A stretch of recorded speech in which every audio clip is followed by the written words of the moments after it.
Improving Student Health by John Adrian. One of the greatest health issues facing college students today is stress. Life and stress come hand in hand, especially when the inevitable opportunity of college arrives at your doorstep. College student stress can be derived from 4 sources. In a scholarly article, The Description of Stress and Its Impact on Students, the authors Sugiyarti Musabik Iski Karima discuss 4 sources of stress that students contend with on a daily basis. Interpersonal stress derived from relationships with friends and family, intrapersonal stress from financial instability and health, which was also known as the top stressor for college students at 29.3%. Lastly, academic and environmental stress, which originates from grades and living standards. Musabik and Karima also allude to 4 types of stress that students currently endure, which are physical, cognitive, emotional, and behavioral. The 2019 president of the Student Guild at the University of Western Australia, Conrad Hogg, states, "Here in Australia, in the last 15 years, young people have become 27% more likely to experience mental illness, and the number of student deaths by suicide has increased by 75% between 2007 and 2015. Even Dr. Tim Bono, psychologist and lecturer in psychological brain sciences at Washington State University, stated the primary driver of today's student mental health crisis, and reliably the one phrase that comes up year after year is unrealistic expectations. The change that I would like to implement is analogous to a statement from Matthew L. Sanders' book, Becoming a Learner.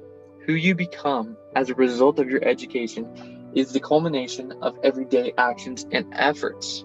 My plan to idealize BSU student experience is to implement customized programs for traditional and non-traditional students. These programs would evolve around 3 basic necessities: exercise, nutrition, and sleep."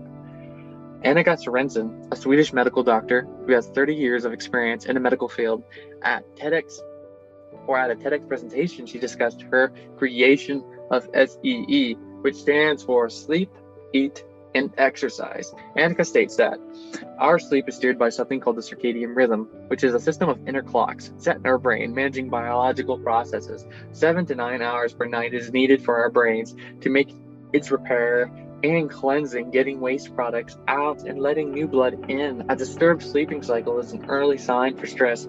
Your devices use a blue light that is suppressing the release of the sleep hormone melatonin. Therefore, it is highly advised that all devices are removed from your bedroom to maximize sleep.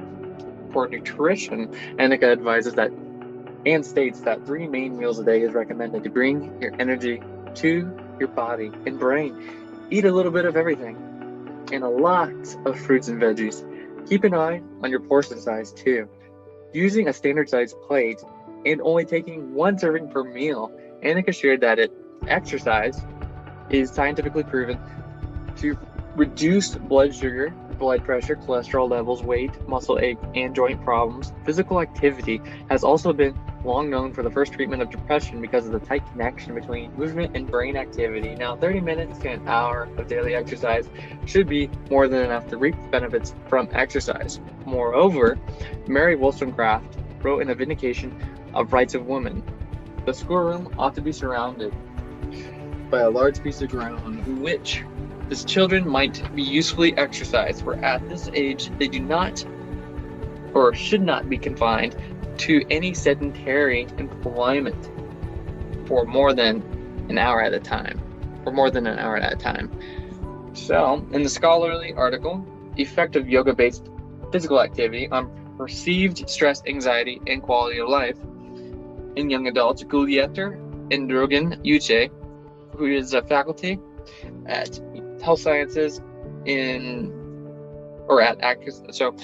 at Aksaray. So Edrugan Yüce, who is part of the Faculty of Health Sciences at Aksaray University in Turkey, wrote that harmful influences of stress on bodily mechanisms can be decreased effectively by strengthening adaptive mechanisms that can help us restore balance. Studies show that mind-body-based applications are helpful in decreasing anxiety. Yoga facilitates consciousness to provide mental, bodily, and spiritual synergy and harmony, therefore reducing stress for college students.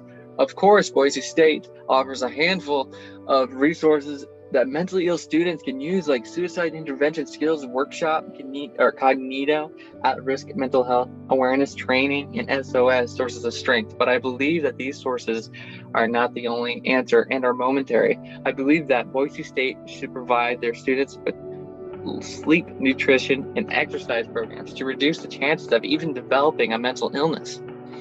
The implementation of 7 to 9 hours of sleep, healthy foods, and aerobic exercise like yoga should ultimately provide physical stability and mental clarity for college students around the world.